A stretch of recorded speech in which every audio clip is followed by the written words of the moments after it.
Hi, everybody, and welcome to the Soulcial Sage podcast.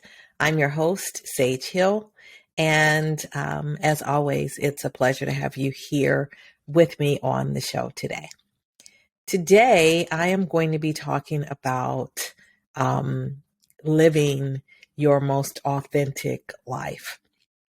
And I want to start from the premise that most of us get ideas about the life that we want to have, the life that we want to lead from watching other people, whether it is an example in our families, which would be ideal, of someone that has perhaps achieved a level of success or made decisions that have benefited them in terms of how they live their lives, that has captivated us over the years and caused us to want to strive to be able to accomplish things for ourselves similar to that individual. Or moving on to the opposite end of the spectrum, where many of us find ourselves at some point in our lives, and that is trying to live up to the idea of what I refer to as a mirage. And that can come through a variety of means. Let's just take, for example, growing up as a girl and the stories that we hear, and quite honestly, even starting with the fairy tales, those stories that were read to us about Cinderella and about being saved by Prince Charming, watching movies and seeing these lives that always seem to come together perfectly. Everything seems to be perfect. Now, of course, not all movies depict those things, particularly not these days, but I'm just referencing or referring to the point of reference that most of us have and that most of us honestly receive by watching the lives of others as displayed to us or portrayed for us through the media. I know growing up as a young girl, it was difficult for me to even be able to find images that were positive of Black women. I mean, at that time, the commercials that showed us in a positive light were few and far between. And then, of course, came the television shows, which, though we were excited to be able to watch television shows like Good Times and The Jeffersons, it did not necessarily always depict us in the most favorable light. Now, while I can recall being excited to see a Black family that were living seemingly a great life, i.e., the Jeffersons, they made George out to look like a buffoon. They made Florence to look like a sassy, no nonsense, to be quite honest, lazy female. And Louise, gosh, she kind of fell somewhere in the middle. And then her friends obviously were an interracial couple, and, seeing how that was portrayed, I think there were a lot of different images that they tried to share with us.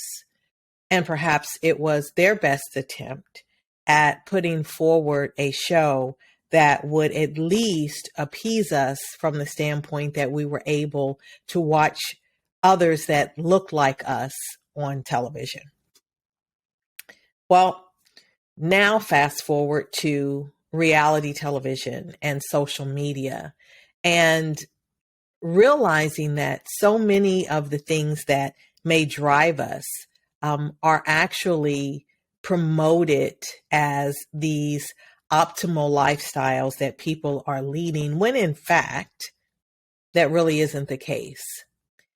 In many instances, what you see is not what you get. And that's why I refer to it as a mirage. Hey, look, I live in Atlanta, okay? And Atlanta, while it is a wonderful city. I love living here. People refer to Atlanta as Black Mecca. I've been successful here, but I realize that everything that glitters isn't gold. So just because you see these individuals driving around in these Bentleys and all of these expensive cars doesn't mean they own them. They could be leasing it for the weekend, for a month, whatever the case may be, because they're trying to live up to this image and portray an image of success that in reality isn't true. And hey, I'm all for vision boards and affirmations and calling those things that be not as though they were. Hey, I get it. But there's a difference between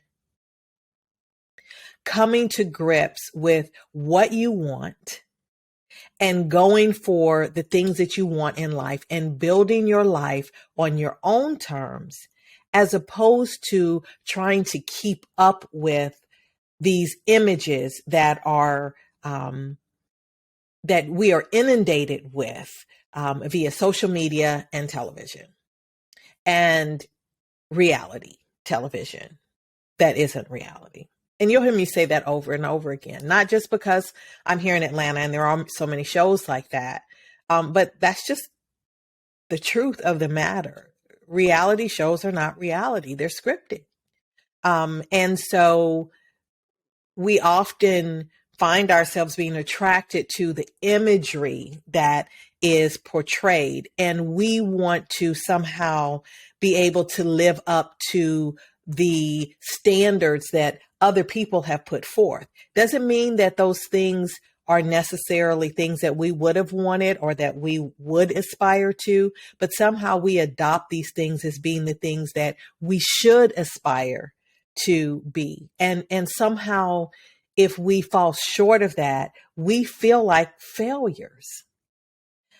When the reality is, we're only failures when we're trying to be who or what we're not. And that's where coming to accept who you are, what you want, taking an inventory of the things that you need and desire in your life, not based on what you've seen, but based on what you feel, what you need. Being able to listen to the guide that is within you and following that guide, not ignoring it. How many times have you just really sat down with yourself and asked yourself how you feel, what you desire, and why? Why?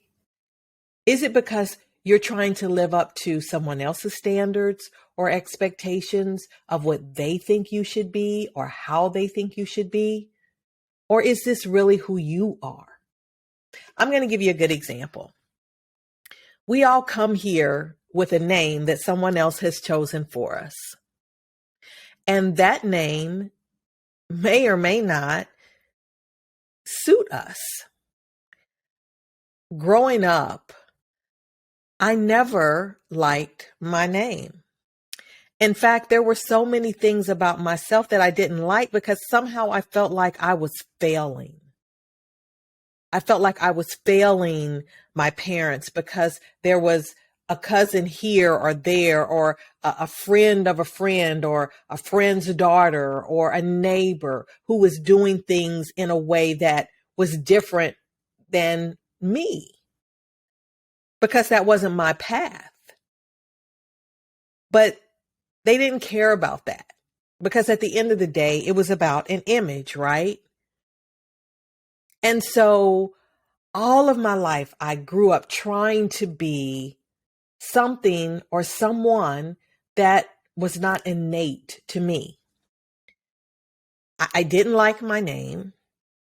I struggled to figure out what fit me, from the style of clothes that I wore to how I wore my hair. how I felt about just any and everything from current events to just having an opinion. Because honestly, my opinion didn't seem to be worth much when I was growing up. It was kind of one of those things where children should be seen and not heard. You were told what you were going to do. I wanted to grow up and work in public relations. But my parents convinced me that that was not a smart idea. And so I should be looking at being a nurse or a teacher or an attorney. None of those things resonated with me. And so I quit. I didn't finish school at that time. That wasn't my path. And so I lived so many years, I guess I should say, of my life, just trying to figure out who I was. And that takes time, especially if you are not reared or raised in a household where you are encouraged to be yourself and where people don't applaud you for your uniqueness, where they try to make you fit into a certain image that they have pre-selected for you. But today, here I sit, comfortable in my own skin. I love my locks. This is me. I love my crystals. This is me. I love my name. Sage is me. But it took me lots of time, it took me looking in the mirror and having a conversation with myself. It took me deciding that I wanted to go deeper and be introspective and really think about why I felt the way that I did. It took me rejecting other people's opinions and embracing my own. It took me years to get to a place where I realized that the most important thing for me was to find and to pursue peace in my life. Because at the end of the day, all of the noise and all of the chaos and all of the other things that are constantly put before us have nothing to do with who we are internally. I learned that the most important thing about me is not the exterior, but it's how I show up in the world. And it's going to be how I show up, how you show up in the world. How and when we finally come to understand what our purpose is and we begin walking and living that purpose. That is what matters. That's what matters. No, it doesn't mean that you can't have things that you like and that you prefer. Of course, that's innate to you. But make sure there are things that you prefer. That you prefer, not an idea that has been perpetrated by the media for the purpose of making money off of you. Because you've seen it, you have to somehow adopt that as being something that you have to have, or a lifestyle that you have to lead, or that, you should be operating in the same way that this person is operating. Because sometimes when we're doing that, not only are we perpetrating a fraud, to be quite honest, but we're not happy. We're not satisfied because we're not living in accordance with the reason that we were created in the first place. So I encourage you to understand that much of what we see is a mirage, but that the thing that matters the most is what is in here. And that is why I constantly come back to advising to lead with your soul. That is the most authentic part of you. And that ultimately is the part that people will always remember. Lead with your soul. That is your legacy. Thank you for listening. I'm Sage Hill, and this is the Soulcial Sage. It's been a pleasure, my treasures.